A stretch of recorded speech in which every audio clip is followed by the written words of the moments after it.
Good evening, everyone. I am grateful that you're here today and hopefully watching on Facebook or later on the website. I'm State Representative Deanne Mazzochi. I'm very happy to host this event tonight for our students who are starting to navigate that process of figuring out college admissions, what to do, where to go, and especially for first-generation college students, we know that that process can be very daunting, and I'm very grateful that we have two experts here tonight who can help guide you through that process. I'd like to introduce our two presenters.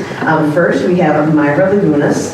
She is with Northern Illinois University, and particularly the Office of Admissions at Northern Illinois University, where she is the Assistant Vice President of Enrollment Services and Director of Undergraduate Admissions. In this role, she leads admissions, recruitment, outreach, and her team is responsible for processing over 25,000 applications each year and welcoming over 12,000 guests to campus annually. Myra is a great person to be presenting for us here tonight because she is also a proud first-generation college graduate, and she thoroughly enjoys the opportunity to connect with students and their families to talk about the college search process and the benefits of pursuing higher education. Our second presenter tonight is Elizabeth Gomez de la Casa. She is the bilingual admission representative at the College of DuPage here in Glen Ellen. Part of her job is to serve students from District 502, which covers almost all of DuPage County, as well as parts of Will and Cook. And she is also here to help serve our first generation unrepresented and Spanish-speaking students and families. Elizabeth has worked in higher education for over 15 years, including admissions, financial aid, new student orientation, as well as advising the Latino organizations on campus. Elizabeth is also a first-generation college graduate, and one of the things that she also went through was on my college material. She fortunately had great people who were able to encourage her and also help walk her through the process. So we're very grateful that she can also be here tonight to help you as well. So with that, I would like to turn the floor over to our two presenters. Thank you very much. Thank you so much for having us. We really appreciate this opportunity to be able to connect with families today. We're going to make sure that we are loud enough so everyone can hear us. Thank you for those of you who are joining live. As was mentioned, my name is Mayra Lagunas. My pronouns are she, her, hers, and ella. Hablo español por si alguien está sintonizado que tiene alguna pregunta en español. I speak Spanish. In case anybody's got questions, we encourage you to ask those in Spanish as well. I'll let you share anything about yourself as well. Well, thanks. I appreciate the opportunity to be part of this presentation. Again, my name is Elizabeth. I'm really looking forward to meeting possibly some of you. We know that we're going to cover a lot of information, so please don't feel like you have to leave being an expert. We are here to answer questions and guide you through any of the process later on. So we're going to be talking about a couple of things. We really want to make sure you understand that there's a lot of great choices for college and higher education here in the state of Illinois. I am born and raised, proud to be from Illinois, graduated from an Illinois public high school, attended a public university, and have represented at least 3 public universities in my work in admissions. I feel so fortunate to be able to represent Northern Illinois University tonight. And we're going to be discussing an overview generally of education in the state of education. We're going to talk about the nation, we're going to talk about the state, but then we're going to transition over to admission processes to be able to familiarize some of our families with what the application process entails. I think that could be one of the most daunting portions. Sometimes it's difficult to know where to even begin. We're going to transition on over to college costs, talk a little bit about financial aid, which we know can be another one of those hurdles that is difficult to understand, difficult to go through. And then we are going to provide some suggestions and advice and open the floor for any questions. Next slide, please. So currently in the U.S., we're going to share these statistics with you online. I believe we're going to share the presentation as well, potentially post it. But I think we wanted to paint a bigger picture of what you can expect. There's a lot of options for college, but we really want to make sure that we focus on the types of opportunities here, as I mentioned, within the state. There's over 4,000 colleges and universities in the country. How do you pick one? Well, we're going to provide some tips and advice for you tonight. Hopefully you can dwindle that down to one of our 12 public universities or one of the various community colleges we have here in the state. Go to the next slide, please. In Illinois alone, Again, we've established a goal here to be able to support students going through this process, but we want to increase the number of students or adults in Illinois who are enrolling at post-secondary institutions and obtaining degrees. We have a goal specifically to be able to reach 60% of that population to obtain a college degree. Please go to the next slide. So I mentioned previously 12 great public options, 48 public community colleges. We've got 89 private colleges and 35 for-profit institutions. For tonight, we're going to focus specifically on the opportunities through public institutions. We're going to talk about, again, some of those options. I'm going to include specific examples through Northern Illinois, but certainly, again, given my experience with the University of Illinois system, I'll be sharing some of those examples as well. And my colleague will be sharing about community colleges. So here you'll find a map. We are all over. We encourage you to visit campuses. I can't stress enough how important it is to visit a campus. As a first-generation student, that was one of the most difficult things that I had to go through. My parents worked all the time, and so I did not have an opportunity to say, can you drive me here, can you take me there? Because I didn't drive, and because public transportation wasn't available for me at the time to the institutions I wanted to visit, I really found myself without the opportunity to get on a college campus and see for myself what that was like. I can't stress enough again how important it is, because often when you get to a college campus, it's as simple as looking around to see whether or not you feel like you're going to fit in. Did you want to, we'll go to the next slide, please. Next slide. We're going to talk about community colleges and their placement as well in just a second. But we have world-class education here with faculty from all over the world. We've got Research 1 institutions, we've got Research 2 institutions.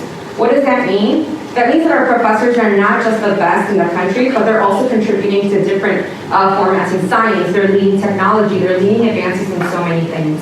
The University of Illinois system this year actually was leading the task force in the last couple of years, leading and testing on college campuses and best practices when we saw ourselves faced with the pandemic. We've got leaders who, again, are applying the type of research that they're doing within the classroom, giving their students opportunities to engage and bringing that into real-world experiences. College is a great investment for students. It's important that you understand the types of opportunities that will open the doors for you as a college student. It's difficult to understand even where to begin with this process. So again, we're going to break it down little by little, but we're trying to provide general information just so that you can start to think about where is the best place to begin. You can go to the next slide.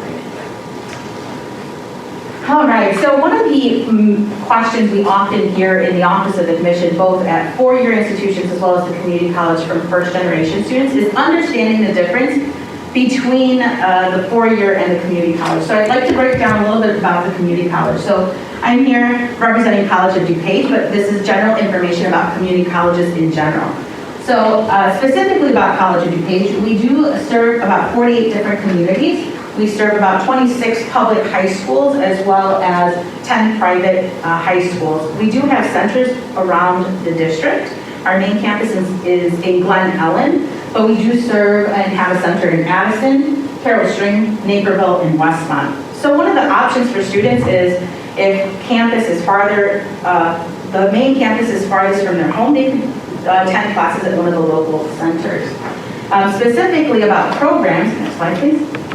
Community colleges offer various associate degrees. There are associate degrees that are transferable, meant for students that are looking to take some general education classes and then transfer to their four-year institution. For the transferable associate degrees, this includes mainly general education coursework. We also offer associate degrees that are meant to join the workforce directly, where these associate's degrees are less general education courses and focus more on the technical skills. Community colleges also offer certificates where they really don't include a lot of general education coursework and are rather a short sequence of classes that focus on the career. So a lot of times students might hear that community colleges might be becoming four-year universities. I hear this when I'm out in the community. What community colleges are doing is partnering with universities. So we're not becoming four-year institutions, but we are partnering much better with universities to create a smooth transfer process for students. So College Education, for example, has guaranteed admission programs with several universities, one of them being Northern Illinois University, the University of Illinois Chicago. We also have 3+1 programs where it's partnerships with other universities where students can stay at the community college for 3 years and complete the senior year at one of the partner universities. And we also have other programs with universities. So sometimes students might hear about these programs. Students do not have to feel like they have to commit to one of these programs at the start of their college careers. We definitely encourage them to attend one of our information sessions and learn more about the partnerships to see if it's a good fit. We're going to transition over more to talk about the admission process at both 4-year and community college.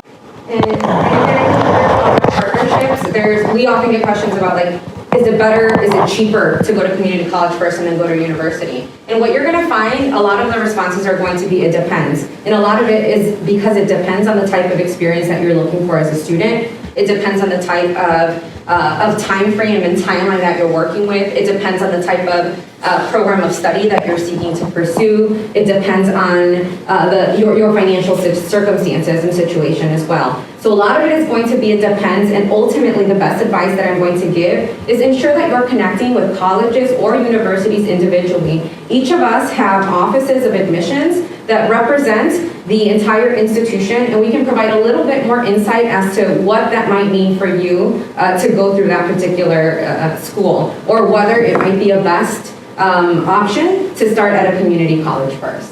So in terms of admission applications, you'll find that a lot of those are available online. There's new legislation that was introduced in the state of Illinois that requires all universities to be part of the Common Application.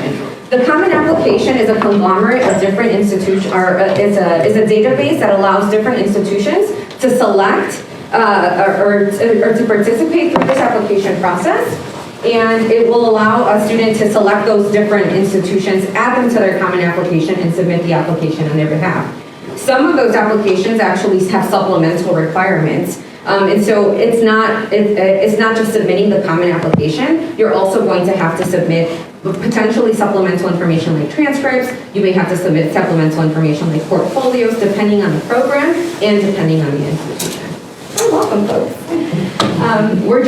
We just got started. We're talking about the Common Application in various ways to apply. So if you got any questions through the presentation, feel free to ask. All right, so some schools require essays, as I mentioned, others will not. The Common Application, again, is a database. And I'll say, as a first-generation student, I think one of the difficult portions, I'm going to say difficult, and I'm going to say overcoming a lot, because that's what it feels like consistently. This process is completely new to so many of us. And so starting out by creating a Common Application doesn't mean you have to submit at the moment. One of those hurdles, I think, that is difficult to get over is that fear of the fear of the unknown. So what I encourage students to do is start a Common Application. It'll let you start, you can save, you don't have to submit on the spot. But you get to go inside and you get to play around with the different portions of the application, submit the information, like biographical information that you already have. It'll get you a little bit more comfortable in dealing with the database as well. NIU, for example, is we transitioned to be part of the Common App about 2 years ago. The application itself will only take about 30 minutes to submit. And then you can, the only thing that is additionally required are transcripts. As soon as you submit those, we can process your application fully, and then we can get a decision to students as soon as possible. Some other institutions, again, will require additional supplements, including essays. Some schools also require letters of recommendation. What I will say here as a tip for students is you want to reach out to your high school counselors, your teachers early enough to give them an opportunity to write a good letter of recommendation for you. And think about who it is that you're asking to submit a recommendation on your behalf. There are teachers who are going to have seen your academic growth, maybe you didn't start off so well, and they get to talk about how you came in and you asked for additional support. There's also going to be teachers who have seen you be a consistently amazing student, and that letter of recommendation is going to look very different. So think about it early, plan early, talk to teachers and say, would you feel comfortable submitting a letter of recommendation on my behalf? I will also say, in terms of letters of recommendation, make sure that you know what type of letter of recommendation each institution is seeking. because some schools will prefer to have one from a counselor, some will prefer to have one from a teacher. Others will allow you to have one from an alumnus from the institution, or maybe a coach. So you want to directly get in touch with the institution and ask what type of letter of recommendation they prefer. I've also worked for schools that say, do not send a letter of recommendation. I can't tell you how often we get letters of recommendation anyway, but we do not use them in the admission process. So it may not be worth your while to have to follow up to send those if we're not going to use them. Understanding admissions and notification processes. Again, those are going to depend per institution. The process itself is going to vary. Sometimes we'll communicate through email. My favorites are when you get those letters, those packets in the mail. You know, the big letter, the big packet that you open up and it says, welcome home, you're at this institution. That's just one way we submit those types of decisions to students. Other times there's portals that have confetti and you get to celebrate and record your joy of having been admitted into your preferred programs and institutions. But understanding the timeline for notification is also important. There's different types of deadlines. So there's early decision, which is binding. There's early action, which students apply early. That means they may get a decision early. They don't have to commit to the institution. There's priority deadlines that sometimes give students the benefit of getting an earlier decision. A lot of these are non-committal. Some of them require a student to commit if they are admitted. So it's important to understand how to distinguish between all of those. And if you're not sure, it's easy enough to call and say, hey, if I get admitted, do I have to go? And a representative will be able to answer that question for you, depending again on the institution you're applying for. Can you explain a little bit more what it means to make a finding? Of course, yes. I love that you're asking because, again, as an admission professional, we tend to explain things that we've come to understand, but we don't necessarily break it down assuming a lot of people know it. So thank you. Stop me and ask any questions you have about words that I'm throwing out here. A binding decision means that it's a contractual decision, it's a contractual obligation. That means that you're saying, if I apply and I get admitted, I know that I'm committed to going. It's a contract you're signing that says, if you admit me, I'm going to come to your institution. Unless you're 100% certain that that's your dream school and that's the only school you're going to consider, I would strongly encourage you to consider other options of application. Early action does something very similar. You get an early decision, but that's non-binding. That means it's not contractual. You do not have to go to the institution if you're admitted. At NIU, we have something called rolling admissions, for example. So if you apply, whenever you apply, within 2 weeks, we'll have processed a decision for you, and that's non-binding. That means that congratulations, you've been admitted, you can be a Husky, but you don't have to be. You have until typically May 1 to accept or decline your offer. So again, these timelines are important to understand. Some universities want you to commit and they want to make sure that you've reserved your spot. And then reserving your spot sometimes requires some form of payment. Sometimes we call it an enrollment fee. Sometimes we call it a variation of an enrollment fee. And some schools don't even have enrollment fees. You simply say, I want to accept my offer, and that is you saying, I'm committing to coming to your institution. And what's the significance for that for students if you're dependent on financial aid? Absolutely, a great question. So for a lot of students, what I would recommend is you do not accept your offers until you've seen a financial aid notification. A financial aid notification comes during the time, and I'm going to talk about it. I'm jumping a little bit all over the place, but that's exactly how this process can go. When a student applies for financial aid through the FAFSA or through the Illinois Alternative Application for Financial Aid, they will receive a notification. Typically, the FAFSA or the Illinois Alternative Application will open October 1. Students can submit that information, their financial aid information from 2 years prior, or their parents' tax information. There's a tool for the IRS database that will allow you to link your information. So when I applied for FAFSA, it was a paper. And it was not just one paper, it was a lot of papers we had to fill out with my parents' tax information. And Section 5D and Section 5D got a match up and those kinds of things. Now it's all online, but it's not as scary as you think. I just filed one with my nephew. He's applying to colleges and universities, so we're going through this process all over again. But it's a lot easier than it used to be. You do have to establish something called an FSAID,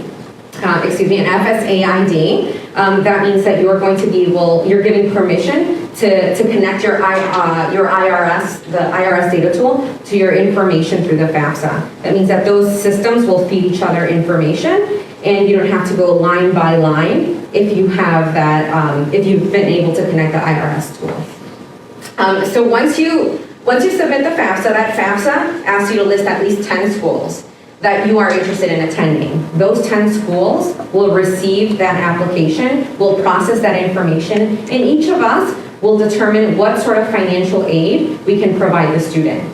All of that is happening between October. We're processing all that information, and typically in February and March, we'll send you something that says, this is how much financial aid our institution can give you to come here. Each institution may provide a different packet. All of that is going to be dependent on the cost of attendance for institutions. It's going to depend on the types of merit scholarships that are available. But financial need specifically is going to come from the FAFSA or the Illinois Alternative Application. That financial aid notification is typically going to come in March. So again, if you are applying to schools, a lot of schools open up their applications in August. You're applying in August, you already have a decision by October or by November or even by December. You can wait to make a decision on that application until you've seen your financial aid. I think that would be my recommendation in terms of timeline. Because you don't want to commit to schools unless you know exactly how much you're going to pay for that school. And Myra, that's a really important point of understanding admission and notification process. So 2 points here. A lot of times students sometimes feel like they have to know exactly where they're going before they start the admission process. So I want to be really clear that what Myra just explained is encouraging students to apply so that they start receiving notification and all the information that will help them make the best decision.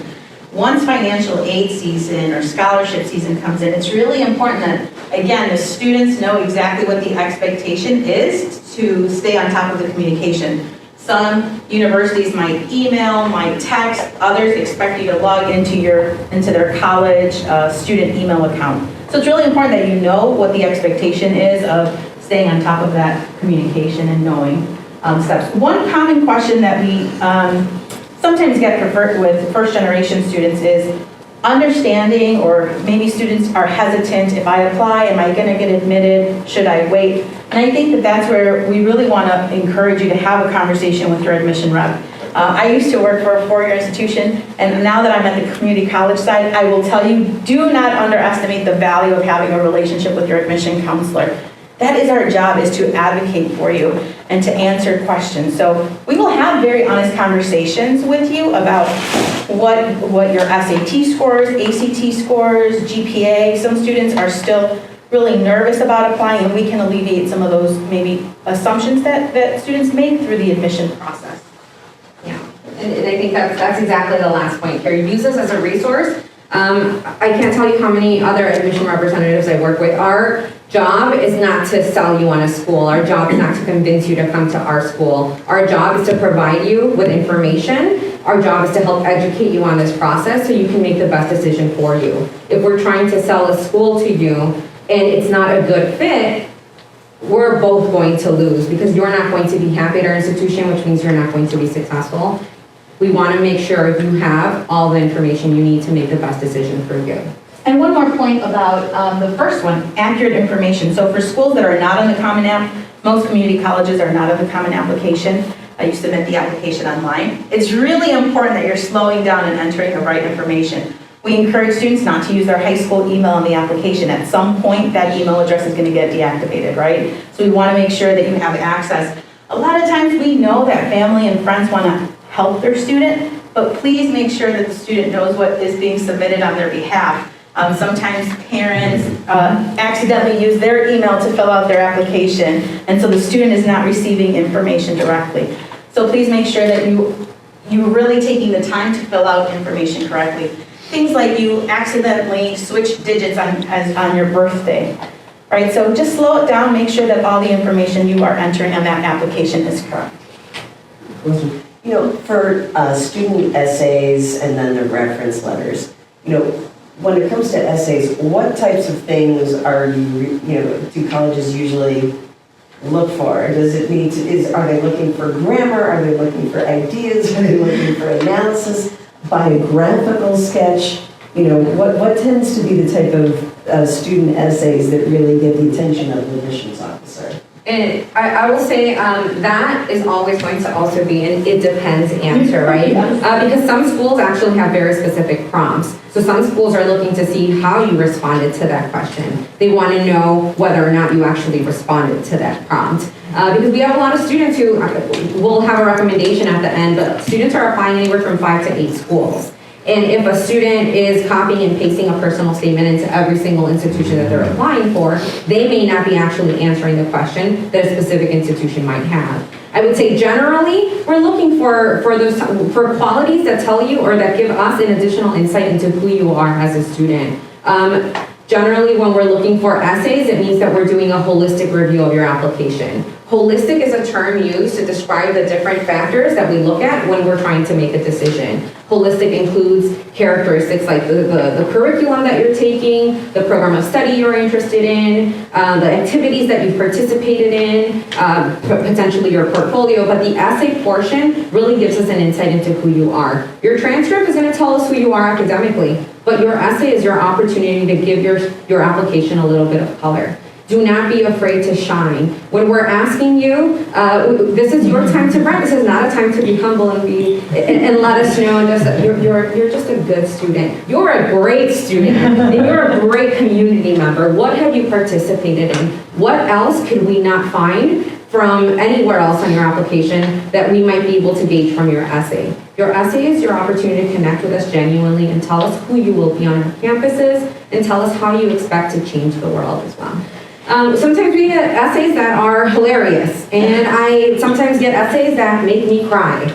And that doesn't mean that one of those essays is better than the other essay. It just means that they're both presenting different aspects, different characteristics, different experiences from that student's application that are not necessarily listed through the extracurricular section or through the transcript that we're reviewing for grades. And then a related question, what is there in an essay where you will say, nope, we're done, this institution is not for you? Tell us that. I will tell you the one time I've seen an essay, and it's only been one time in my career reading essays.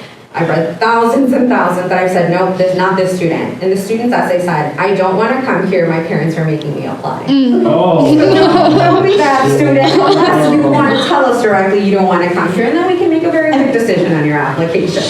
But otherwise, I don't, I've seen spelling errors happen. I've seen applications that say, dear University of, not my university. Make sure that you're checking those, make sure you're running them through teachers, librarians, counselors, your representatives. But make sure that you're checking for accuracy, you're answering our questions, and again, you're being genuine. I'm not looking for the biggest words in the dictionary. I'm not looking for, I've seen very, very creative responses. I'm not looking for the most creative. What I'm looking for, again, is just to understand who you are as a student. And to add to that, I think, again, we go back to just slow down. A lot of times students have the right essay on their desktop, but they just clicked and dragged the wrong one, right? So it's just slow down, make sure you're uploading the right one. To add to what Maida was saying, a lot of the essays that have prompts, have maybe like a 3-part question. At College of DuPage Community Colleges, it's open enrollment, so essays are not necessarily used for the application, but for scholarships, they are. And a lot of times the prompts is a 3-part question. So students might answer one part of the question, but completely miss the other 2. So just when you're kind of editing your essay, did you answer the questions in the prompt? The other question we get a lot with essays, whether it be for admission or scholarships, is we just went through a pandemic. Everybody kind of handled it differently. Some students their grades might have dipped, and now they're really worried. I think from my experience at a 4-year institution, the essay, you might be, yes, your counselors, your teachers will say, well, that's an opportunity to explain what happened. Here's the difference. One student might explain that their grades dipped, but what really will help us get to know you better is what did you learn from that experience, right?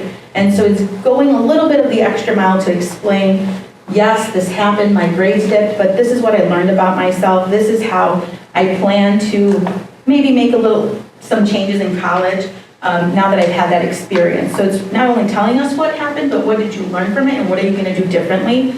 as a college student. Yeah, help frame those experiences for us. Help us understand what you were going through, how you overcame those experiences, or how you're still dealing with some of those experiences or issues. And then similarly for reference letters, what types of things do you make you say, wow, that was a great letter of recommendation, and what things are you like, oh, that teacher didn't really know that much about that student, not a particularly good reference letter? Yeah, I'll share, again, from my experience at working at 3 different universities here in the state of Illinois. We don't tend to look at applications and try to nitpick or look for things that are going to reflect negatively on the student. We know that counselors have a lot of students in their caseload. Sometimes they don't have that personal relationship with every single student. And so when we're reviewing that information, we're not necessarily looking to see like, oh, this is going to count against the student. We're looking for opportunities to build up that application. And so I think on that note, what we're looking for in a good letter of recommendation is someone who knows the student, someone who can talk about the student's growth, someone who can talk about the student's contributions to their community, to the school, to the classroom. But it happens. Sometimes we get the teacher who says, Johnny was a great student. Johnny participated and submitted all of their assignments. Johnny should be admitted into your university. And that happens, but again, that's not something that we would hold against a student. That's not something that would necessarily be reflective within our admissions decision on behalf of that student. Yes. So, for instance, because obviously if somebody's a transfer student, the process is a little bit different. How do you guys approach someone who's coming to a university with their GED, for example? Is that evaluated more as like transfer credits, or would they be also expected to have a similar, like, you're going to fill out the same thing someone coming out of high school with their diploma would? So for someone with a GED, I think that's going to depend on the individual institution. Sometimes we require additional supplements. Sometimes we require just the completion. Sometimes we require the exam scores. Sometimes we require the certificate. But I will say ultimately, we are looking at that student as having completed high school. Unless they have college credit, we will not evaluate them as a transfer student generally. And the essay, it ties back to the essay, will be a really good opportunity for us to say, why did you go through a GED program? Or maybe if they graduated a while ago or completed the program a while ago, it's important to contextualize what you've been doing during this time frame. That's a really good example of why it's important to have a conversation with the admission representative and help, and they will be the best person to help guide what that process would look like. So for example, maybe a student with a GED would be admitted, so the question is not about could they go through the admission process, but it may be recommended that they first start off at a community college to maybe establish a GPA that might open up different opportunities for scholarship, right? So it's about a conversation with an admission counselor, an admission representative to kind of help paint that picture and give students options, what might be the best option for them. A lot of times students are focusing on, will I be admitted? But we really want to paint the entire picture, right? It would be the best. And I think that to that end, we often get students who say, well, I've heard community college is cheaper, I'm going to go ahead and just go there first and then transfer. And one of the conversations I like to have is not because I want to sway them in one way or another. Oftentimes it is cheaper to go to community college. But there are scholarships that students are eligible for as first-year students. So if you're graduating from high school and applying directly to university, that you're no longer going to be eligible for as a transfer student. And so calculating into factoring that in general is going to be important to consider. So it's also important to know that students can use their local community college to however best fits their college journey. So what Maida just explained is we have students that attend the community college just for one semester so that they don't lose out on that scholarship. They're working closely with their admission representative to help guide them through that process. Or a student was admitted and they obtained a scholarship, but they might be really close to get the next tier. And so that university might say you can go to a community college, boost your GPA, and transfer, and you might kind of get into that next level of scholarship. So community college, your community college as taxpayers, it is your community college to use of how it best fits your college experience. That's a good one too. So then with this what is it called?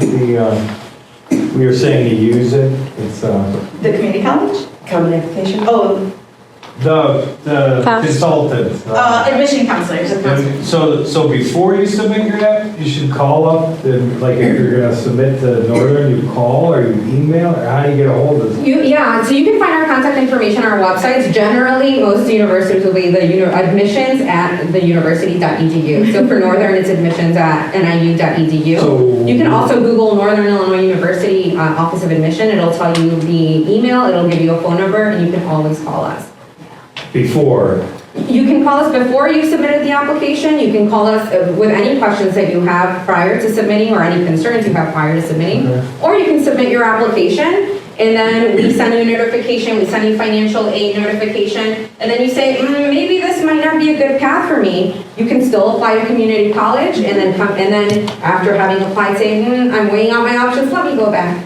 Once we make an offer, it's yours to hold until May 1. So May 1 is going to be the deadline for you to say, this is where I want to commit to going. But in that time, once we've admitted you, you have that spot reserved for you. So you can make those calculations, you can have conversations with us and say, we're going to calculate it after you've applied, how much financial aid, how many merit scholarships you can provide towards your education, and then you can make that decision alongside with us.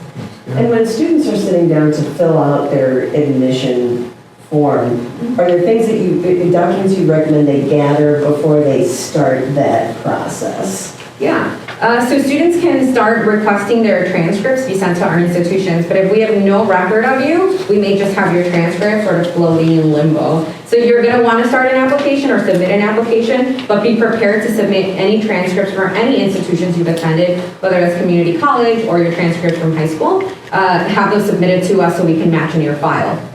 I will also say, again, depending on the program of study you're interested in, some of those programs like theater may require an audition, so you may want to think about how you can prepare for that audition. Some folks, because of the pandemic, are now accepting videos, so maybe you want to think about how you're compiling a portfolio of your work. Those are the types of supplements you can begin to prepare. But usually it's the application first, and then most of the universities will have some sort of way to communicate to you what additional supplemental information is missing. Okay, thanks. Next slide. So test optional or test free depending on the institution. All public universities and colleges here in the state of Illinois offer test free admission to Illinois residents. How we use that information though is going to depend institution for institution. So at Northern Illinois University, we're test free. That means that if you send us a test score, we won't use it, we won't even look at it for admission purposes. For financial aid, we're also not going to use it. We use your GPA to determine how much merit scholarships we can provide for students. At other institutions who are test optional, so the difference is test free, we don't use any of the test scores, ACT or SAT, and you can still qualify for scholarships, you can still qualify for admissions. Test optional will give you the option to submit or not submit. And whether or not you choose to submit is going to depend on each institution, right? So I encourage you to contact each individual institution to say, how do you use my score? Because sometimes if it's a lower score, they may not recommend you submit it if you have very strong grades. And sometimes they'll just use your GPA in order to determine admission. So again, it's going to depend on each institution and how they use that information. Some schools will use your test score in order to determine how many scholarships you may qualify for as well. So it may be in your best interest to submit a test score, but that may affect admissions and financial aid separately. So bottom line, whether or not you choose to send a test score, you want to have a conversation with the institution about how they're going to use it for the admissions review process and how they're going to use it for merit scholarship qualification. And at community colleges, again, it's open enrollment, so any student that applies is admitted. But again, your SAT, ACT, GPA may be used to determine placement, right? There's multiple ways you can determine if you can be waived from placement testing or if you're placing directly into the level that you need to be in for reading, writing, and math. Excellent.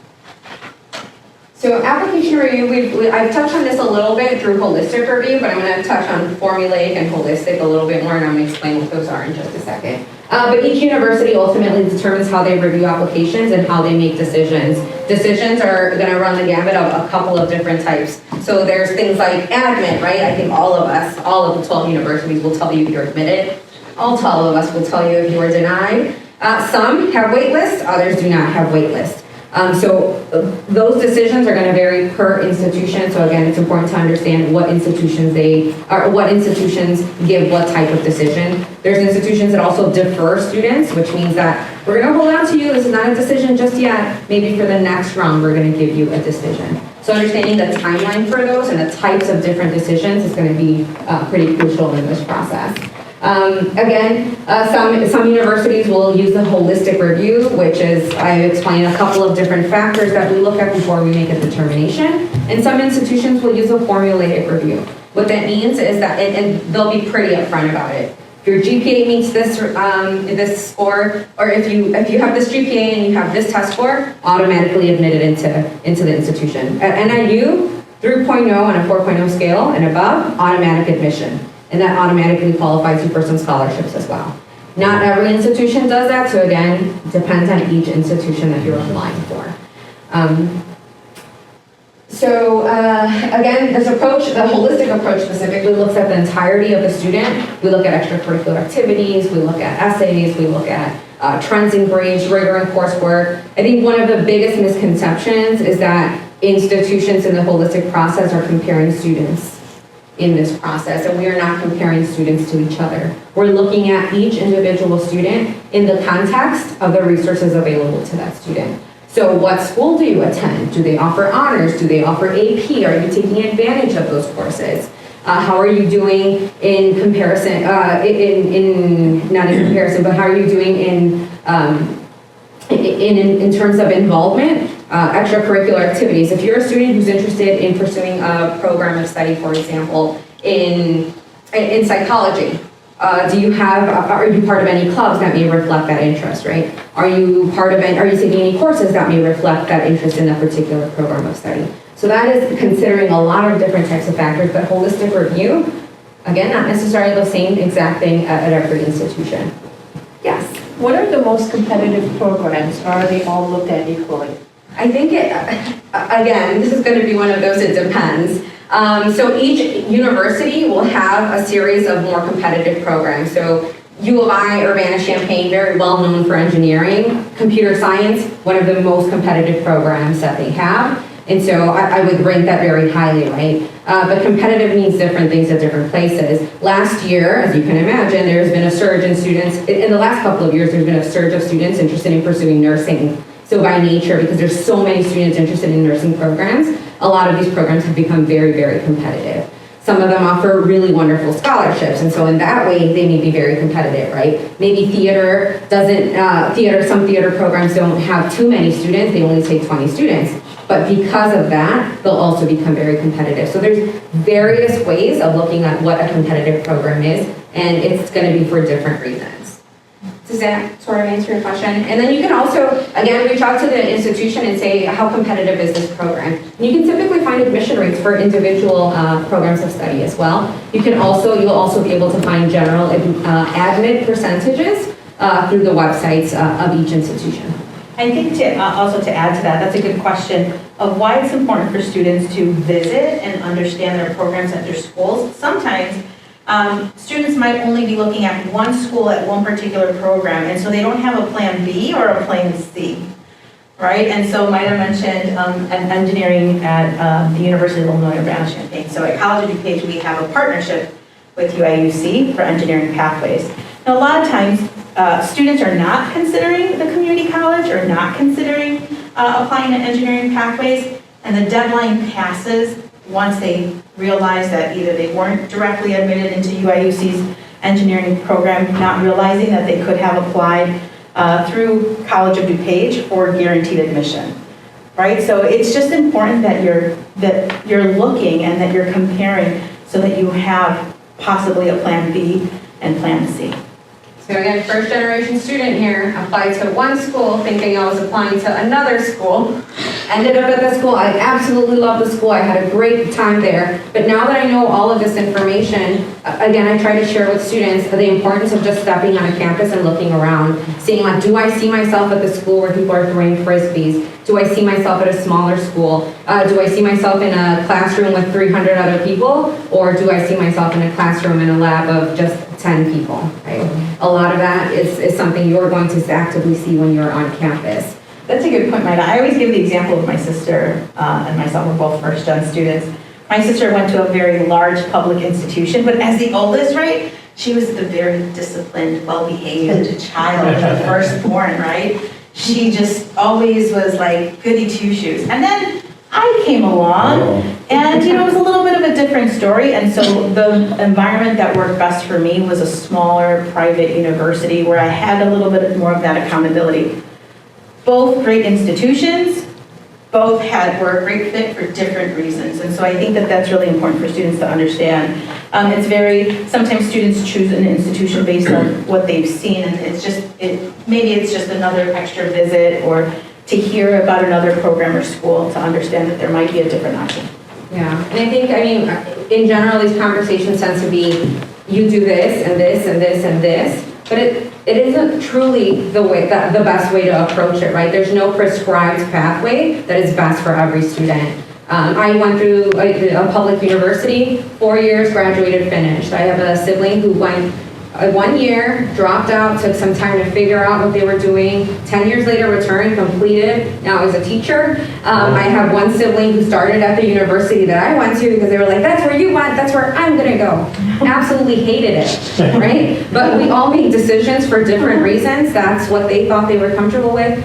Left, went to community college, transferred to another university, and then graduated from a different university. But there's no pathway that is exact or correct or for all students. You have to find your individual path, but trust that there's people like us, especially when there's, again, so many options. Trust that there will be people like us that are going to help provide that type of support, that type of information that you need to get to whatever end goal you're trying to meet. I have a question. Yeah. So when people are like, oh, you go to this school for business, or you go to U of I for engineering, or UIC for science, how do you find that out with the state schools? Like, which, like Northern Which school is well like, known for what? Yeah. I think it also is going to depend on it, right? Like I went to U of I Urbana-Champaign, that's where I graduated from, the secret's out. I have a master's degree, I'm about to complete my master's degree at UIC, a completely different school. And now I'm working at Northern Illinois University, and I'm considering what other options are for more education at Northern Illinois University. I didn't know anything about U of I except it's a party school. That's how I knew it. Right? Really? I didn't know anything about anything except it's a party school. Good school. It's a great school, right? It's so many competitive programs. Students are just so intelligent, and being in those classes and challenging and knowing and learning about the community and the school spirit. All of that was important, but I didn't really have a handle on those things, right? And it wasn't until I graduated and applied for a job that I started to get oh, you went to U of I? Oh, where did you stay for your first year? And then I have these connections with potential employers, right? And it's happened with the same thing with my degree from UIC, and it's happened for all my siblings at different institutions. I think there's something to be said about rankings, there's something to be said about prestige, there's something to be said, because that's how we categorize, that's how we organize, that's how we want the best leg for the type of investment we're making into institutions. But I think the best way to approach it is going to boil down to fit where you're going to be most successful, right? U of I had Big Ten opportunities for me, but Big Ten athletics, that stuff wasn't really interesting to me, so I didn't participate in a whole lot of that stuff. But where you're happy is where you're going to thrive, right? I have friends who went to Stanford and Harvard, but were so unhappy, they didn't do as well, and then outcomes for finding job opportunity, those kinds of things are going to affect it, right? I've got friends who went to Stanford, super successful engineers as well. But it's ultimately where you're going to be happy is where you're going to thrive. When you want to know about what schools are known for, I think one of the best advocates for that, or one of the best resources, is going to be your high school counselor. So what high school do you attend? Downers Grove North? Perfect. So I would definitely go into, do you know who your counselor is? Yes. Definitely go into your counselor's office and say, this is what I'm interested in. What schools do you know are best known for business? Okay. And your high school counselor will be able to bring up a list. Good old Google will also be able to bring us a couple of different options. But again, reaching out to us and saying, we have a lot of students who are like, what is your engineering program like? And we're all going to tell you we have the best engineering programs. But what you're looking for, the questions you want to ask is, what are your outcomes for students? How much are students making? Are they able to find jobs after graduation? Those kinds of things, right? They help frame the conversation. This reminded me of another frequent question we get from transfer students is being a transfer student going to matter? Well, we have to remind you that the degree is not from the community college, right? The degree, the bachelor's degree is going to be issued from the four-year university. And so that's, for first-gen students, that's, something sometimes that we don't explain, right? Or how does that work? Is it going to be frowned upon that I went to a community college? I think the conversation around transfer and community college students has changed drastically throughout the years.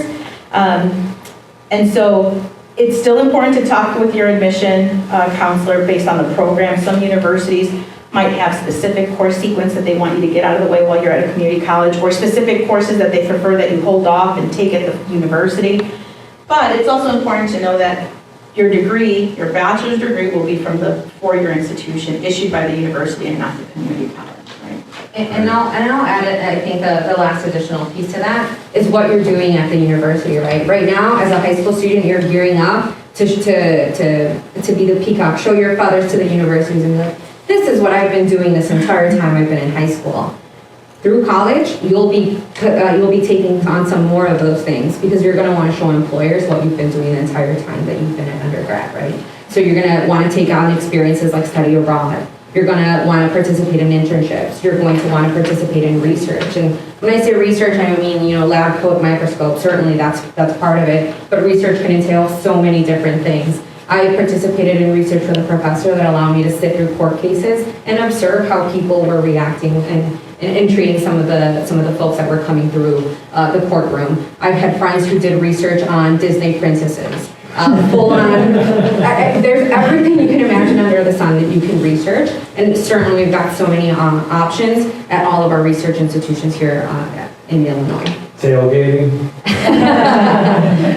It's so funny that you say that because a lot of our institutions have something called the archives, and so you can actually go in and be like, students in 1934, what did homecoming look like then? Right. And our archives will sometimes have things donated from alumni about what people were wearing, their diaries, and they talk about tailgating. Yeah, super cool. Let's shift gears to cost and start talking about financial aid. So we want you to know that college could be affordable. It's really, we've already touched a little bit about this, understanding the process so that you are receiving those award letters or that information about how much your scholarship amount may be, your financial aid may be. I know that many times students and families just get that sticker price shock, right? But it's really important to understand the cost, how tuition is calculated, but also know from that, what is it that is really your out-of-pocket expense? In education, we use direct cost and indirect cost. Direct cost, specifically what you're going to get billed for. Indirect cost, other additional costs that come in that you're not necessarily billed for. And so when we're explaining financials, right, your cost, tuition, we want to make sure that you are taking into consideration, again, the whole picture. For those who apply for FAFSA, the free application for federal student aid, or the alternative application, you'll want to know exactly what all those types of funds mean, which we'll get into in a second. And it just may really change from that original sticker price of what is your out-of-pocket expense. Remember, every college and university will also have a financial aid office with financial aid representatives that could sit down with you and your family to really explain this. When we start talking about finances, some students are really kind of handling this process on their own. There's a lot of first-gen students that, they don't have the support directly from their family. We are here to help you and break that down. But if you and your family, your legal guardian want to come in and just, I need help understanding what this means, we are here to help. Did you want to touch on the last? Yeah, just the last point, tuition is fixed for 4 years at public institutions in Illinois. What does that mean? It means that when you start college, what the cost of tuition is in that first year, it's gonna stick in the second, third, and fourth year as well. Yeah, so we're locking in the price of tuition for 4 years. That's nice. Excellent. Is it lock and room and board as well? Yeah. It does not. There is a variety of options for room and board as well. I think the cost, a lot of times, you have to think about it in association with the types of experiences that you're hoping to get out, right? I've got students who are like, I refuse to live with a roommate. I've heard awful stories about roommates. I want to live by myself. Most of our universities will offer you the opportunity to live by yourself, but the cost for living by yourself is a luxury, and so you're going to pay those prices for it, right? And when it said tuition is locked in for 4 years, is that tuition after financial aid or just the tuition, the sticker price when you show up on year one? So it's the tuition itself that we're billing you for in general. Okay, so tuition before any grants or Correct. financial aids? Correct, yes. So let's break down a little bit more about financial aid. So in the state of Illinois, students are now, to graduate, they're required to either fill out the FAFSA, the free application for federal student aid, or the alternate application for Illinois financial aid, or your parent, legal guardian is signing off that you will not be submitting either form, right? The FAFSA, the free application for federal student aid, or the alternate application, open up every year October 1, right? We encourage students to be part of that process. Again, we know that sometimes some students are handling this on their own. Some students, your family is doing it for you. We really encourage students to be part of that process because it's something that you're going to do every single year. And so starting to become familiar with some of this lingo and some of the forms that you're going to have to fill out is really important. But for both applications, for the federal application as well as the alternate application, there are some requirements and there are documents that you need to have prepared to fill this out. I'm sorry, do you have a question? Yeah, but where do you find these documents? Yeah. Great question. So for the free application for federal student aid, in order to apply, students must be a U.S. citizen or a permanent resident, and that's through a government website, fasfa.ed.gov, right? The alternate application for Illinois is for undocumented students that qualify, that meet the requirements, and as well for transgender students. You also have to meet requirements. You also have to have tax information, and the requirements and the application is listed on a website, isac.org, isac.org. And ISAC is part of the state of Illinois, so you can ISAC, again, .org, you can reach out to them directly. They'll help you file FAFSA. They'll explain different portions of it if you get stuck or you don't understand something. If you want more information about loans, ISAC is a great resource to reach out to. Again, they're provided through the state of Illinois, and so you can reach out to them. They have Spanish speakers in case you in case you require additional support. ISAC is the Illinois Student Assistance Commission, isac.org. We're going to get into more details, so next slide, I think there's more specifics about FAFSA and. But I will also mention, when you're trying to access these applications, you can also go to our Office of Student Financial Aid. And I say all universities will have an Office of Student Financial Aid within the Office of Student Financial Aid website. So you can Google Northern Illinois University Financial Aid. It'll take you directly to our website. What we're going to do is we typically all promote, because we know that these are requirements, we will all promote those links on our websites as well, so you can find them there. So before we get into the real details about the FAFSA, we want to also just take a pause to point this out.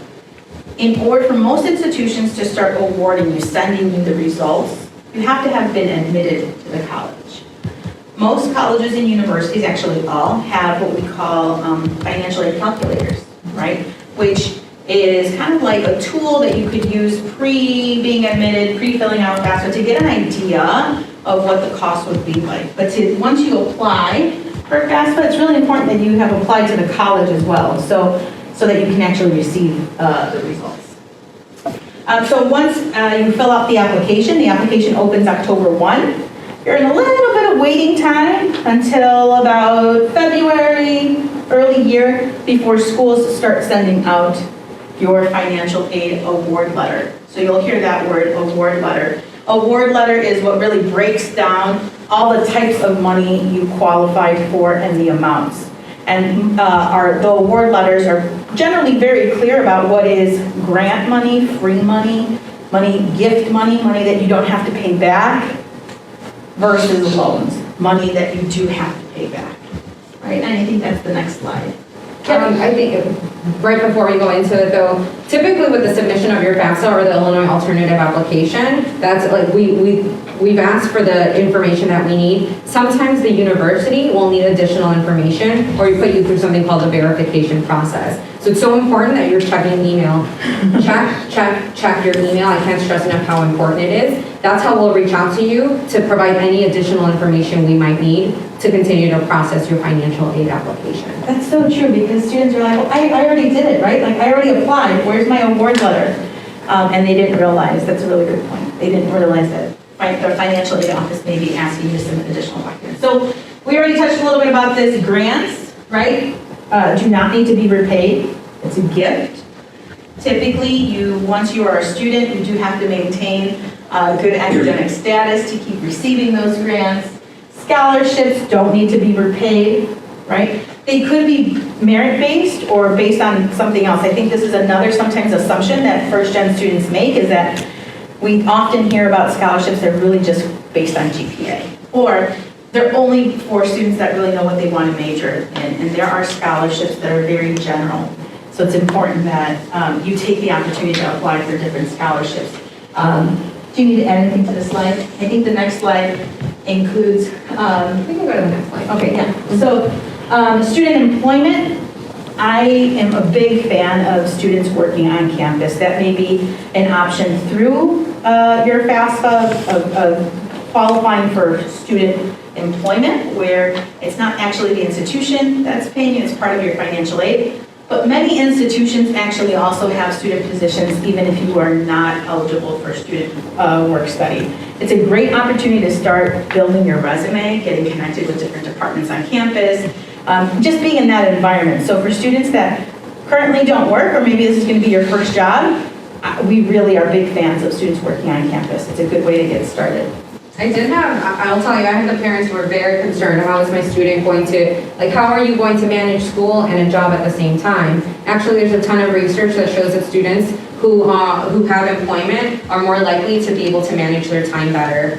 So we strongly encourage it. I would say the first semester typically take a little bit of time to get acclimated into the university, but by second semester, start looking for jobs. What you referred to earlier as employment through the federal government is work study, and it's listed in here. Again, it's a pool of money that the federal government reserves on the side. You can get a job on campus, and if they provide work study, they're paying you from that pool of money. Once that pool of money runs out, and sometimes it does, the employer can continue to pay you out of their own pocket and you can continue to be employed. There's a lot of really cool positions on campus as well. So I worked at I know from this blazer you would never guess it, but I worked at a really fancy Sparrows.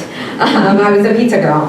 But there was a lot of different types of opportunities. There were students who sat there checking in books or checking out books and doing their homework while they're doing all this, right? We've got tour guides that we love to employ. They get to talk to students about their experiences. There's data entry, there's food service, there's community advisors within the residence halls. So there's a really neat point that I want to share. For students typically in their second year, so when you return to campus as a sophomore, you can get a job working within the residence halls as like a resident advisor, so you're the upperclassman in charge of the floor. A lot of universities will cover your housing costs if you are in that position. And so it's a great way to have free housing on campus. And it's a great leadership opportunity, right? Absolutely. So it's a really good experience. I also want to say that most universities have a limit of maximum hours that they allow students to work per week. It may be different at every institution, but most range between 15 to 20 hours a week, right? We want to make sure that students are putting their studies first, right? Then there's loans. We touched on this, money that you do have to pay back through the FAFSA application, the federal application. There are two types of loans, subsidized loans and unsubsidized loans. Subsidized loans, the interest subsidized, it's being subsidized, the government is paying the interest while the student is in classes. Unsubsidized, it's not subsidized, that interest starts accruing, right? So for students, when they look at their financial aid package, they might be eligible, they may see both types of loans in their package. Next slide.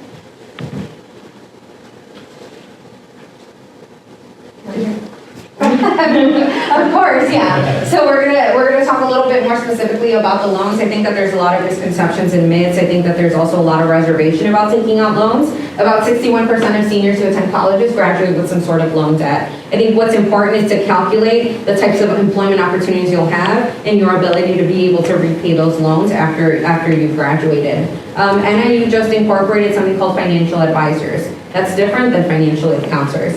I know, it's confusing. Financial aid counselors are going to be the ones that are helping you in this process, applying through FAFSA, letting you know what requirements you have. Financial advisors, they work with some of our upperclassmen to say, this is how loans work, this is how budgets work, this is how you should be, these are resources for you to learn how to work through your finances specifically. So that type of support I think is really, really helpful to utilize while you're in college. Elizabeth already talked a little bit about the different types of options, but generally federal options for loans are a better bet because they provide better interest rates than private loans as well. But you're going to want to look at those individually. There's also Parent Plus loans, I think important to consider. Financial aid advisors, I can't stress enough how important it is to set up a meeting if you're able to be able to discuss these. And a lot of us, especially because of the pandemic, have transitioned to offer more flexibility in these meetings. So you can set up a Zoom call with our financial aid offices, and they're going to walk you through those processes together. So you don't even have to come to our campus.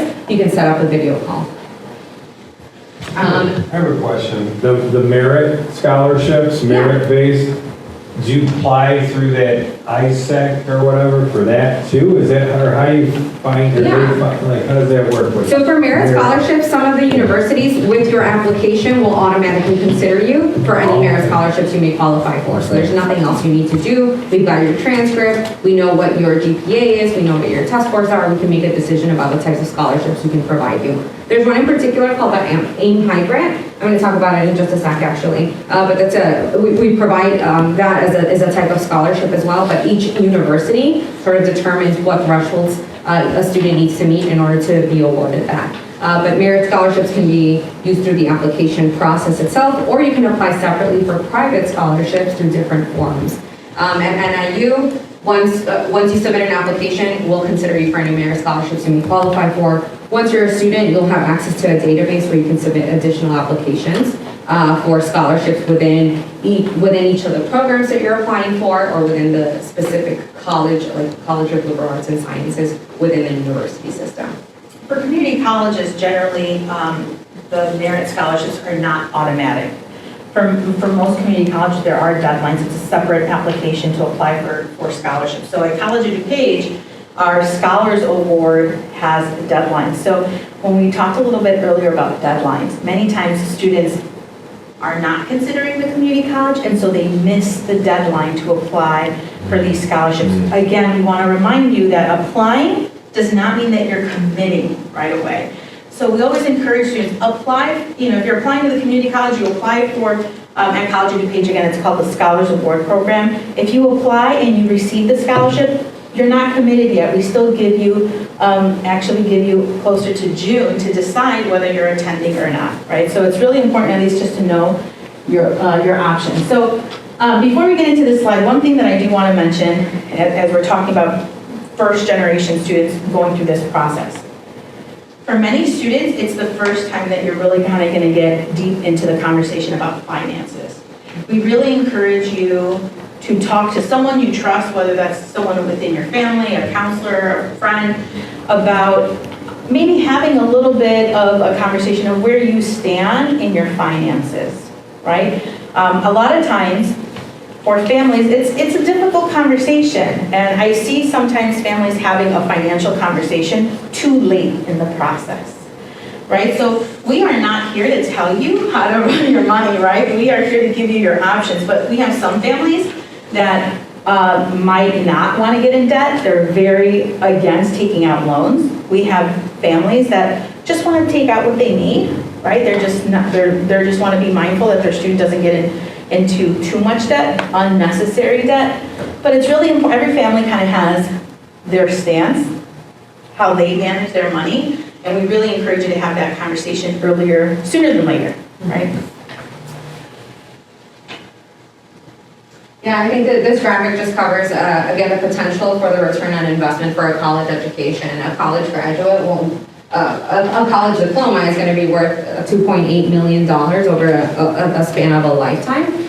There's also a ton of other benefits. I mean, students with college degrees are more likely to be engaged, more likely to vote. Students, actually, research has shown they're more likely to live longer, they're more likely to be healthier. So there's a lot of benefits. I'm not here to say everybody needs to go to college, but I will say that there's a lot of benefits in obtaining a college diploma. So we've talked about our scholarships, maybe merit scholarships through the institutions, but there's a lot of private scholarships, right? So here are just some search engines for you to search additional scholarships. Typically, you can apply for as many scholarships as you like, right? There's not like a limit. Some scholarships are stackable, right, where you can just have more money. Some scholarships may have different regulations. Every scholarship has different requirements, but we mentioned it earlier where a lot of times students make assumptions that scholarships are only for, and they don't realize that there's just a lot of different opportunities. So I recommend my students, start an Excel sheet, right? You're listing all the scholarships that you've applied for. Maybe you're gonna put the deadline and copy and paste the link so that next year, you're not having to start the whole process over. You have this reference list that you've already applied, that you've already done the research for. I've heard that there can sometimes be scams associated with efforts to get scholarships. Can you explain a little bit about that and what students should be aware of? Or Absolutely. be wary of? Yeah, and this is exactly what I'm going to point to that 3. No scholarship should be charging you to apply for the scholarship. If they're charging you to apply for the scholarship, that's a huge red flag. Do not apply. If you're applying for money because you need money, no one should be charging you to be able to do that. So I think that that's the best way to manage that. So again, scholarship charging you, do not apply for it. These websites have been vetted. And they will let you know what different qualifications you need. Sometimes there's, not sometimes, but I've seen already, scholarships specifically for first-generation students. There's scholarships for students who are left-handed. There's scholarships for students who are very tall. And scholarships for students who come from, who are descendants of Mexican Americans. So there's a lot of different types of scholarships out there, but I think that's the key is, if there are additional red flags, one in particular is that you're getting charged to apply, do not apply. If you're not certain but something seems fishy, reach out to one of us, reach out to ISAC, the Illinois Student Assistance Commission, and we should be able to help you vet those out as well. What about people who market themselves as, I can try to get you scholarships? Is that legit, or is that something, again, red flag? I would say red flag as well. We can provide these resources to you, so you don't have to pay additional money for someone to point you to some of these free resources. I will also say that from a different perspective as well of the pandemic, there have been a lot of just spam emails. And so just in a general sense, always kind of double checking, where is this website coming from? So for example, if it's FAFSA.com, FAFSA is a government website, so it's going to end in .gov, right? .gov. And so, just this being extra cautious of, rolling your cursor over, who is this coming from? Because we unfortunately have seen it, again, just during the pandemic. Email just kind of blew up. That was our main form of communication. And so it's really important for students to be cautious. Before you click, did you read, did you do your due diligence to kind of look at it? And unfortunately, students sometimes think that because it's going to their student email, it wouldn't happen. But there are still emails that kind of get through educational accounts. Or even links through text messages. Or links through text messages. Yes. And I'll say, so universities will send text messages as well, but be wary of clicking on any links again, that don't seem legitimate. If you're not so sure and you get a text from NIU, somebody claiming to be NIU, you can easily pick up the phone and say, did you just text us? And I will be able to confirm if we did. Yeah. So I want Maya to be able to talk about the Aim High grant. So the next two slides are going to be grants that are part of the FAFSA application. One is the federal Pell Grant, federal. Pell, it can vary between $672 and $6,495. This is by family, right? The FAFSA application is a formula. It asks several questions to determine if you are eligible for this type of funding. Again, it is it's a grant money you don't have to pay back.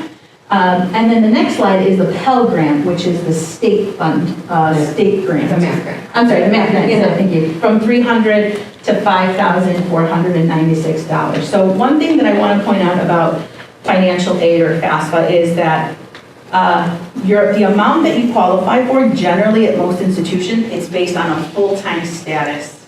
So college is like a job. Are you going full-time or part-time? So sometimes students don't realize that the amount of credits they're taking may change their financial aid award a little bit. It's based on full-time status, or sometimes at universities it's based on how you filled out the application, staying on campus or commuting, right? Do you want to add anything to that? Can we go back just for a second? I want to point something out. So related to that, it says 12 full-time semesters of funding. Again, it's going to be so important that you understand how many semesters you're qualifying for. Sometimes we've extended that to make sure that we can cover a semester if you stop out. But talk to your financial aid offices to ensure that you are in compliance with the requirements, right? There's a student and academic progress that we check.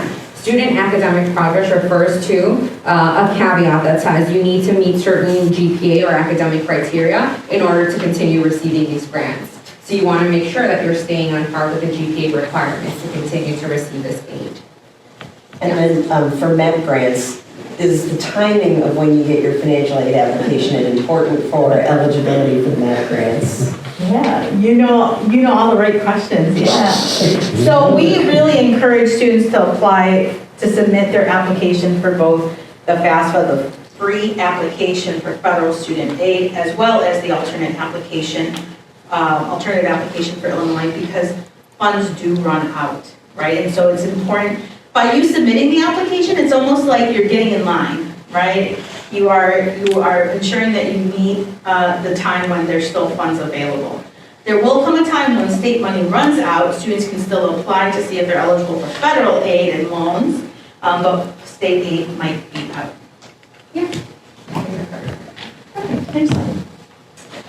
Aim High. So Aim High again is it's a state and institutionally funded program. So the state is putting in money, the institutions are putting in money, and it's based or provides merit-based awards for undergraduate students. Each university, I mentioned before, determines the eligibility criteria for those awards. It includes household income information and can't be any greater than 6 times the federal poverty guidelines. Those you can find online as well. But the awards can be renewable. Renewable means that you can that you can get that amount again in the second and third and fourth year. Again, so long as you meet certain criteria. That's eligibility based on full-time enrollment and contingent upon funding, of course.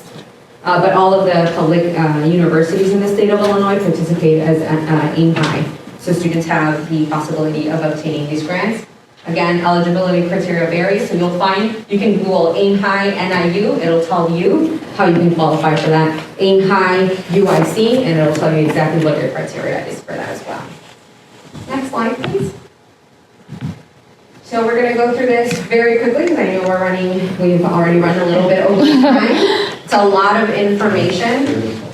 Did you want to cover this, or did you want me to? I think this will go more for a 4-year. Okay, perfect. Yeah. All right, so we do have, as you're thinking about college or as you're wanting to prepare, there are certain requirements that some of the colleges will hold students to. So we're looking generally for 4 years of English. We're looking for 3 or 3.5 years of math, social sciences. I'm not going to read through these individually, but you'll find those on our website. And you'll find that we have the required And then we have the recommended, right? So we had the question about competitiveness earlier. Some of the more competitive programs are gonna check that you meet the requirements for those particular categories, but it'll be in your best interest, for example, for engineering, if you have the recommended amount of years for those kinds of things. And the only thing I want to add for the community colleges is that the first year requirements are different than the requirements as a transfer student, right? So at most institutions, there are first year admission counselors and transfer counselors.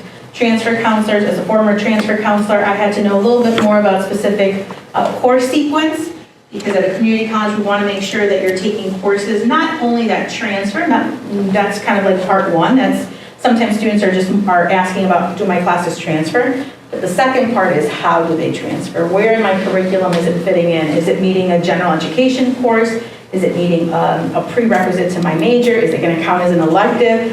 So if you are thinking about community college and transferring, it's still important for you to be familiar with the admission process, maybe determine if that institution has transfer admission counselors where they can kind of guide you through some course requirements at the college level. Next slide, please. Again, a second portion of this is that you can earn credit while you're in high school. So there's something called dual enrollment. This is where our community college partners jump in. While you're in high school, before you graduated, you do have the opportunity of taking some courses. Once you apply, if you're admitted as a high school student, we can use those courses that you've taken at the community college, and we can transfer them for credit if they apply. So opportunities for you to start early and save some money. Sometimes those are partnerships through your high school. Sometimes it's just going into your local community college and saying, what courses can I take now that would transfer to X institution that you're hoping to transfer into? I think it's important to also always, again, find the person that you need to have this conversation, whether it be the person at the admission office at the university or with your counselor, because it's not just about piling on the college credit, right? It's not just about piling it on. It's also important to have a conversation of, how is this credit being used in my curriculum? And so we often have students that want to take advantage and earn college credit, but it may or may not be specific coursework that they may or may not need. Yeah. Right, so have that conversation. And that's specifically for dual credit courses. Advanced placement and IB allow you to take exams. So if you are part of an AP course, the College Board offers exams for those. If you score a certain number, typically it's 3 or above, then we can transfer that as credit at the institution, or we can use it as placement. So sometimes if you score high enough, maybe a 5 or a 6, depending on the institution, we'll say by taking that exam, you no longer have to take the intro-level English course that we offer because you scored high enough. Other times we'll say, but you're an English major, so it would be in your best interest to take that class, and so we can apply it maybe as an elective credit. Or other times we'll say, you don't have to take this placement exam, we'll accept the AP credit instead of that placement exam to see what level you tested into for that particular category. Yes. One thing that I would add to, just from like my personal experience, so like when I did the AP tests, they were very like, unless you have a 4 or 5, it doesn't matter.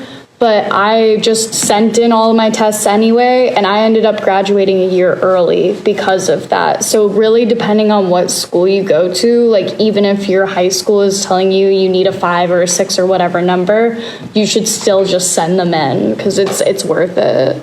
Absolutely. Yeah, I've had students start at a sophomore level standing, so they've like skipped an entire year. Wow. And in Illinois, we have, can you just talk about how, like, we have mandatory articulation agreements, and if you stay at Illinois schools, this actually has a lot more value.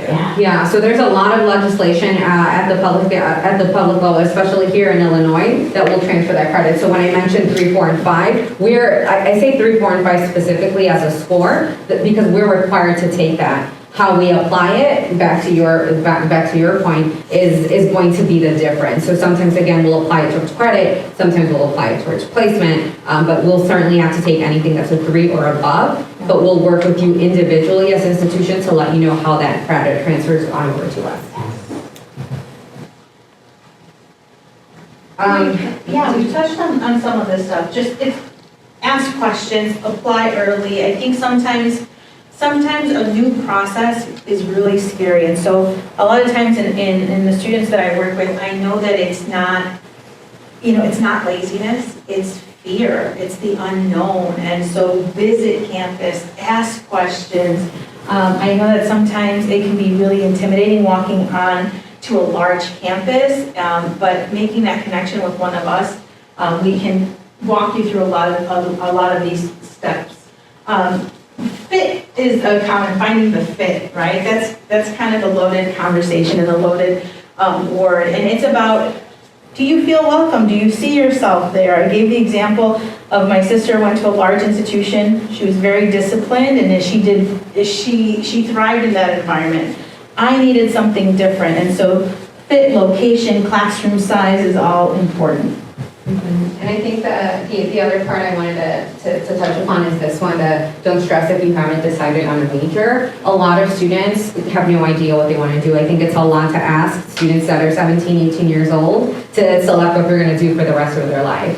I also would encourage you not to think about an undergraduate major, so the major leading towards your bachelor's degree, as the thing that you have to commit to. Talk to any of the adults that you know who've gone through college, and you're going to find a political science major who ended up in admissions. You're going to find a sociology major. Chemistry and political science. You're going to find a lot of variation. Just because you select a program doesn't mean that that's the career you're going to pursue, right? It's what you want to thrive in. It's the opportunities within that sector. I studied political science. I knew I was interested in community. I was interested in community engagement and working with people, and I found myself in education. And in fact, I do a lot of things that are related to policy and education because that is my passion. That is what drives me. But there's different realms within the program of study that you select. If you want to specialize, I think that there's a lot of opportunities in graduate school, professional schools, a lot of other ways to further investigate. You can always switch your major is one thing. About 40% of students end up switching their major at some point in their time. I've known students switch it 3 times and they're like, this is it, the third one's it. And then I also know a lot of students who graduate with general studies degrees. I would encourage you to talk through those. A lot of our universities are also set up for students who have no idea what they're doing, and we offer at the beginning undecided or undeclared majors. And we counsel you, we provide specific counseling so that students can have the opportunity to investigate further what other programs there are. You're taking courses that allow you to explore your interests, but also courses that are going to count towards graduation. And so we have systems set up specifically for students who have no idea what they want to pursue. And Elizabeth, maybe you can talk about what we did at College Education, pathways. Yeah, so I think at a community college, it's really exciting that there's so much to explore. Guided pathways at the community college, it's really helping students understand that path from at the start of admission through taking courses, and then depending if they want to transfer or go into the career, directly into a career path. But pathway could start, think of it as like a general umbrella. Health sciences. I'm interested in health science, but there are so many different careers under health sciences. I want to study education, but maybe what specific area of education do you want to study? And advisors are helping you and guiding you through maybe some of those courses that still fulfill the requirements within that general area, but helping you also explore, right, that still fulfill the requirements or that general path. And the last point that I want to make is that there is so much variety in the types of institutions available here in Illinois. In-state tuition, I think, is such a phenomenal practice. We've got so many pieces of legislature that are supportive of students being successful here in the state. We've got variety in the types of institutions, in the size of institutions, in the programs of study, in the study abroad opportunities, in the partnerships that we have for job placement. So there's so much variety here. We encourage you to look at your options here in Illinois. And I think it's the last piece of advice that we provide. There's going to be, the last one is something we've talked about, which is FAFSA. But the number 4, if you can go back for just a second, is make sure that you're applying that you are cognizant of deadlines. Make sure that you're allowing for time to submit those applications. A lot of the deadlines happen to come around this time, November 1, December 1. So be cognizant, make a list, whatever you need to do to get organized. And I think start having these conversations.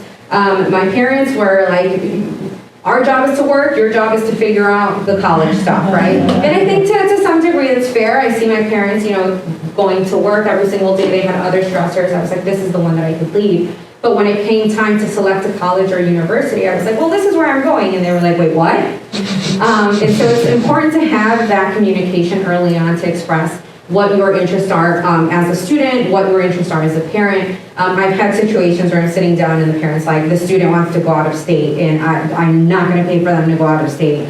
And the student has different ideas about why it might be important for them to go out of state, right? And they haven't necessarily considered cost. So having that communication, those types of conversations early on is going to be very, very helpful so that you're both on the same page, or everyone who's part of that college decision-making process is on the same page about expectations, about interests, and about how we're pursuing this process. Work on your essays early. You can start developing general personal statements that you can mold depending on what the institution is looking for in an essay. And then again, determine earlier on whether or not that institution is looking for a letter of recommendation. I mentioned earlier, some won't, some will, but you want to get those to your teachers as soon as possible, because just because it's now becoming a priority for you doesn't necessarily mean it's becoming a priority for the teacher. And for every student that is thinking this, everyone in a high school, this is the favorite teacher, and everyone is going to ask that favorite teacher for right? So imagine how many letters of recommendation, and multiply that by the number of colleges and universities a student is applying to, right? Wow. So it's a lot of letters of recommendation. So ask early. It'll be in your best interest to identify someone early and have them start thinking about that process early. Also, as a student, you can submit your resume to a teacher and help them along the process of creating a letter of recommendation on your behalf. I have a question. Yeah. How long should these essays be?